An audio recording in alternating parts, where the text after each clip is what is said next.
জনাব ট্রাম্প, তিনার কথা হাদিসে এসেছে। বিশ্বনবী সাল্লাল্লাহু আলাইহি ওয়াসাল্লাম বলেছেন তিনি আমেরিকা শাসন করবেন। তারাম, এটা আরবিতে হলো তারাম।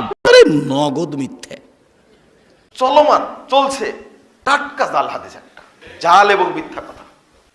রাসূল সাল্লাল্লাহু আলাইহি ওয়াসাল্লাম যে হাদিসে বললেন, যদি এমন কথা বলে যে কথা আমি বলিনি, ফালিয়াতাবাওয়া মাকাদাহু মিনান নার, সেজন্য তার স্থান জাহান্নামে করে নেয়।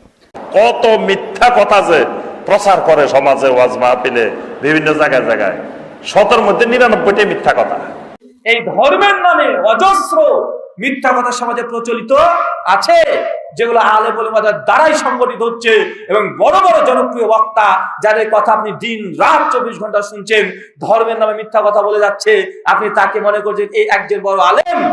এই যুগে কোরআন হাদিস বললে আহলে হাদিস গো মাহফিলে মাশাআল্লাহ এরা শুনে, যে আমরা মাযহাব যারা মানি এই আমগো এক দুর্ভোগ, কপাল খারাপ, আমাদের মাহফিলগুলোতে এত মিথ্যা গল্প কাহিনী হয় আর ওইটাতে মানুষ খুব বেশি হয়। এদিক দিয়ে আমরা ব্যর্থ। এই ব্যর্থতা, এটা আমাদের ব্যর্থতা, কিছু করার নাই, আমরা হয়ে গেছি এরকম।